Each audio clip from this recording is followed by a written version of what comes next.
Olá, eu sou Renato Coelho e nesse vídeo aqui eu vou falar sobre como trabalhar com datas dentro do Python. Utilizando a biblioteca Datetime, que é uma biblioteca que vem padrão na própria linguagem, e vou mostrar aqui como você cria uma data passando valores inteiros, como você pode capturar a data do próprio sistema operacional, como você fazer a formatação de uma data, exatamente essa mesma data que a gente pegou do sistema operacional, como formatar ela de maneiras diferentes, como calcular um intervalo entre datas, na casa dos dias, por exemplo, e também como calcular uma data futura. Então, vou mostrar aqui esses itens que eu considero um dos mais importantes dentro da linguagem Python, quando você está falando de manipular datas. E a biblioteca que eu vou usar aqui é o Datetime, que acaba sendo uma biblioteca padrão da própria linguagem. Então, vamos lá para a prática, que é mais interessante.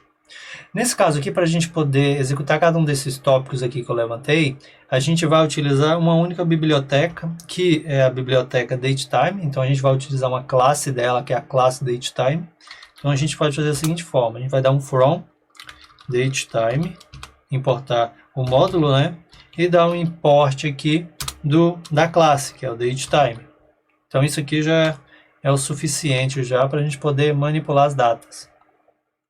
Nesse caso aqui, para a gente poder criar uma data manual, quando eu falei de data manual, é uma data onde você passa quais são os números que representam aquela data e ele se encarrega de estruturar para você no formato de data, ou datetime, como assim seja. Nesse caso aqui, o que eu vou fazer? Eu vou criar aqui uma variável chamada teste, né? Por exemplo, data teste. E essa data teste eu vou utilizar a classe, né, que é a datetime, e aqui dentro da datetime, quando você abre os parênteses aqui, ele já te mostra algumas opções que você pode adicionar. Você pode adicionar um ano no formato de inteiro, mês inteiro e por aí vai. Só que no caso aqui, ó, se eu quiser passar pelo menos a data, uma data mais abreviada, ano, mês e dia, eu posso passar da seguinte forma: eu posso passar um número inteiro.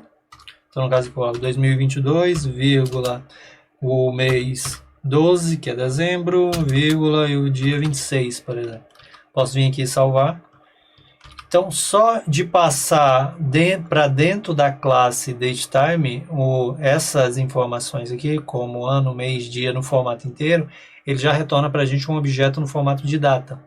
Posso vir aqui e dar um print, ó, uma data teste, e vamos rodar aqui e vamos verificar. Ó, ele retornou para a gente já um formato de data. Para a gente poder visualizar o type disso aqui também, a gente pode fazer isso aqui, ó, que aí a gente vai ter certeza qual é o type que ele está retornando. Type, vou fechar aqui, vamos rodar aqui novamente. Então, o que ele fez? Ele me retornou uma data, que eu passei ali os seus números inteiros, fiz essa estruturação manual, e no caso aqui ele é um dado do tipo classe, da classe Datetime. Mas aqui eu poderia passar hora, minuto, segundo e até milissegundos, conforme quando a gente passa o mouse aqui nas opções, ele mostra que, além disso, também você pode passar o time zone ou várias outras informações, caso sejam necessárias. Então essa aqui é a forma que você utiliza ele para poder passar os atributos e criar uma data a partir de atributos referentes a números inteiros. Agora, deixa eu comentar aqui. Se eu quiser capturar o valor ou a data hora do sistema operacional, eu vou utilizar um método que tem dentro dessa própria função. Então, por exemplo, vou colocar aqui, ó, data sistema. Essa data sistema eu posso fazer da seguinte forma: eu vou utilizar o datetime e vou utilizar o método chamado now. Esse método aqui ele vai retornar para a gente exatamente a data hora ou datetime do sistema operacional que ele está sendo, do servidor onde ele está sendo executado. Então eu posso vir aqui, ó, deixa eu dar um print, ó, data sistema, deixa eu rodar aqui novamente, ó, perfeito, ele me retornou aqui, ó, ano, mês, dia, hora, minuto, segundo e até os milissegundos. Então se eu vier aqui rodar aqui um print type, para a gente também poder visualizar o tipo. Mesma coisa do nosso print anterior, só que a diferença é que agora aqui ele está pegando a data hora do sistema operacional e trazendo com informações mais completas. Agora, se eu quiser pegar essa minha data a data do próprio sistema. Como nós estamos visualizando aqui, ele retornou no padrão americano. Agora, se a gente precisar pegar essa data e modificar a sua formatação, aí a gente pode fazer o seguinte: a gente pode consumir essa mesma informação que eu vou colocar dentro de outra variável. Deixa eu colocar aqui comentar aqui, né? Comentei, beleza. Então a gente vamos criar aqui outra variável, uma variável chamada data formatada. Data formatada. Para fazer a data formatada, eu vou utilizar a mesma coisa, datetime. Vou invocar o método now. Só que no método now aqui eu vou adicionar outro método complementar que vai ser responsável por fazer a formatação. Então nesse caso aqui eu coloco ponto strf, que é format type, então significa que ele vai formatar essa data por tipo de string. Aí no caso aqui eu posso passar exatamente o que eu preciso, que é o formato. E uma vez feito isso, deixa eu adicionar aqui, ó. Essa string aqui que eu passei, ela é uma formatação que possibilita que a gente transforme a data que já vem no padrão americano do próprio sistema operacional, e eu adiciono aqui algumas tags que eu consigo reestruturar essa data, no caso aqui para se encaixar no nosso padrão brasileiro. Então nesse caso aqui eu estou passando, ó, um percentual D minúsculo representando os dias, aí eu coloco uma barra, percentual M minúsculo que representa os meses, barra, percentual Y maiúsculo representando os anos, e agora aqui, daqui para frente eu coloco as representações da hora, minuto e segundo, todos em maiúsculo. Se você verificar na descrição desse vídeo, tem um link onde eu mostro a tabela completa com toda essa anotação para que você possa configurar a sua data da maneira que você achar necessária. Para esse exemplo aqui, eu trouxe essa máscara porque ela é interessante, que é uma data que nós estamos acostumados a utilizar aqui no Brasil, que é o padrão dia, mês e ano, aí hora, minuto, segundo, já numa formatação mais amigável para a gente. Mas isso aqui você pode manipular da maneira que você achar necessário. Então, só de eu passar, ao mesmo tempo que eu capturo a data hora do sistema operacional, eu já faço uma formatação para poder visualizar ela de uma maneira mais amigável. Então, eu posso vir aqui, ó, salvar, vou printar aqui essa informação para a gente poder visualizar, ó, print, e tá, não dá. Perfeito, ó. O que ele fez? Ele pegou a data do sistema operacional, que antes estava aparecendo no padrão americano, e agora ele trouxe dia, mês, ano, espaço e a hora, minuto e segundo já num formato mais interessante para a gente. Mas lembrando, você pode formatar essa data aqui como saída da maneira que você achar mais adequado.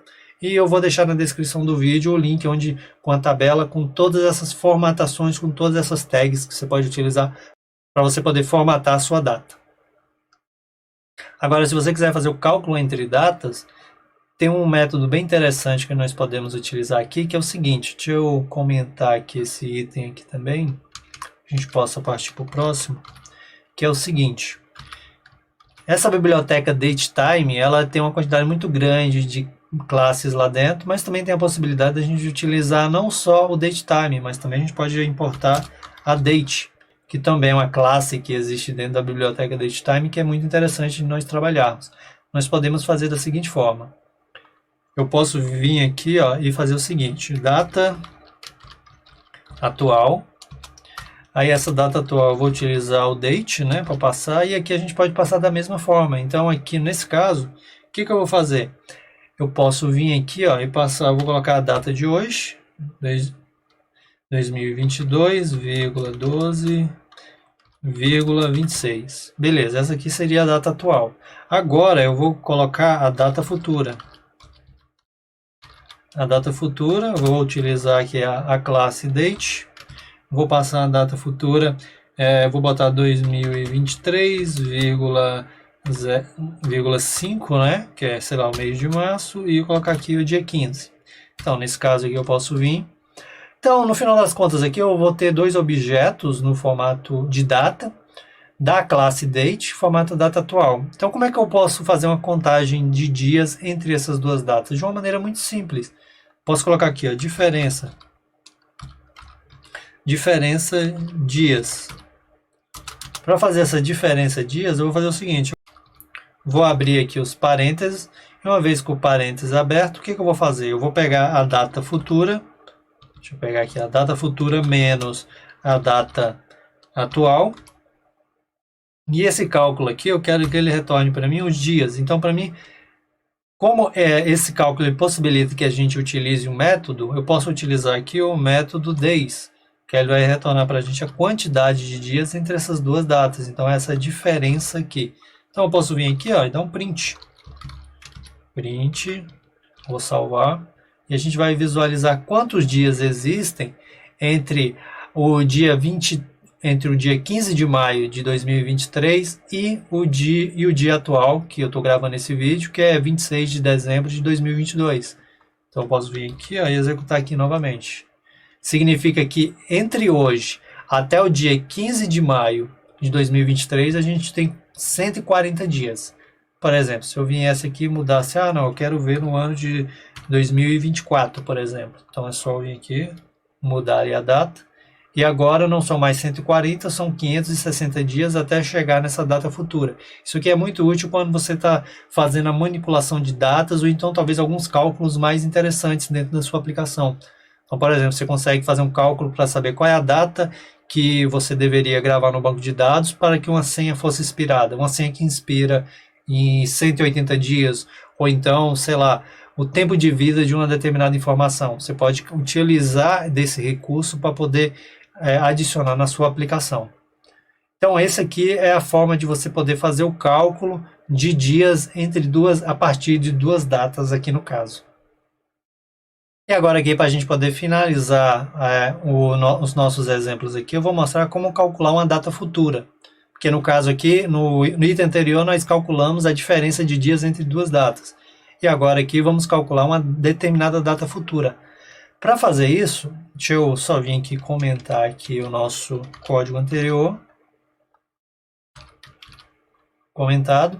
Para a gente poder fazer esse cálculo de uma data futura, a gente pode adicionar uma nova biblioteca, que é a Time Delta. Essa biblioteca Time Delta, ela possibilita que nós fizermos essa manipulação utilizando uma determinada quantidade de dias ou então outras informações e adicionar para poder calcular uma data futura. Então, uma vez que a gente adiciona aqui o Time Delta, a gente tem que vir aqui, ó, e fazer o seguinte: vamos criar uma data atual, que é exatamente a mesma lógica da função anterior, só que agora aqui a gente vai utilizar o datetime e a função, para retornar a hora do sistema. Beleza, feito isso aqui, ele vai retornar para a gente a data atual que nós estamos executando esse código. Só que uma vez feito isso, eu preciso colocar aqui, ó, quantos dias a gente gostaria de fazer a atualização, ou então adicionar para poder criar essa data futura. Para fazer isso, eu vou colocar aqui add dias. Quantos dias eu gostaria de adicionar? Qual intervalo de tempo eu gostaria de adicionar? Então, nesse caso aqui, eu posso vir aqui, ó, colocar o add dias igual a time delta. E aqui eu posso passar algumas opções. Então, eu posso adicionar dias, posso adicionar segundos, milissegundos e por aí vai. Mas nesse exemplo aqui, vamos colocar days. Então, eu vou colocar days igual a, vamos dizer que eu quero adicionar 180 dias a esse nosso exemplo. Então, uma vez eu faço isso, venho aqui, adiciono isso, salvo. Na próxima linha aqui, eu vou colocar agora, eu vou chamar, ó, data futura. Data futura. A data futura, ela vai ser o quê? Ela vai ser a data atual mais a quantidade de dias que eu adicionei. Então, add dias. E logo em seguida aqui, eu posso dar um print, ó, data futura. Feito isso, então só recapitulando aqui o que eu fiz, eu criei uma variável onde ele retorna para mim a data atual do sistema operacional. Logo depois, eu utilizando a classe TimeDelta para ele poder fazer a atribuição de uma determinada quantidade de dias, eu venho aqui e adiciono a esse TimeDelta um total de 180 dias. E aqui eu faço um cálculo simples, que é o quê? A minha data futura ela é composta da data atual mais a quantidade de dias que o objeto TimeDelta vai me retornar aqui. E no final das contas eu vou ter uma data futura. Então, para isso, eu posso vir aqui salvar. Eu subo aqui e vou executar novamente meu código.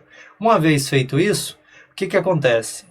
Considerando a data atual, que é o dia de hoje, adicionando 180 dias, que é no nosso exemplo aqui, a gente vai ter uma data aqui referente a 24 de junho de 2023. Vocês lembram que no teste anterior que eu fiz aqui, com esse cálculo de dias entre duas datas, deu um total de 140 dias?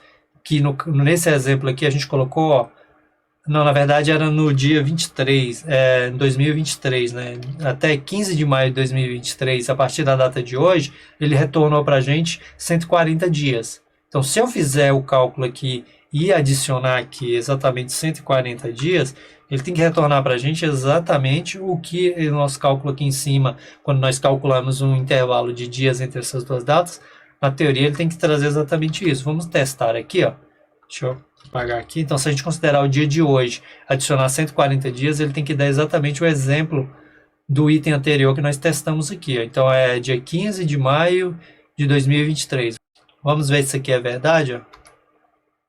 Exatamente, ó. A diferença aqui é que ele adicionou as horas, né? Mas, ó, é exatamente o dia 15 de maio de 2023, quando eu adiciono 140 dias, que é exatamente quando nós fizemos o cálculo aqui de intervalo. Quantos dias existiam entre hoje e esse dia 15 de maio de 2023? São 140 dias. Então, nesse vídeo aqui eu queria mostrar as principais funcionalidades da biblioteca DateTime, também utilizando não só a classe DateTime, mas utilizamos a classe Date e a TimeDelta para a gente poder fazer a manipulação. Fizemos tanto a utilização, a conversão de data a partir de números inteiros, utilizamos a captura de data do próprio sistema operacional, fizemos um cálculo de quantidade de dias entre duas datas, e um dos itens que eu acho mais interessante que é a possibilidade de você projetar uma data futura utilizando o Time Delta nesse exemplo aqui. Então, esse foi um vídeo onde eu queria mostrar de maneira prática como que funciona manipular datas dentro do Python. Então, se você gostou, deixa seu like, compartilha, se inscreva no canal se ainda não for inscrito, e até o próximo. Muito obrigado.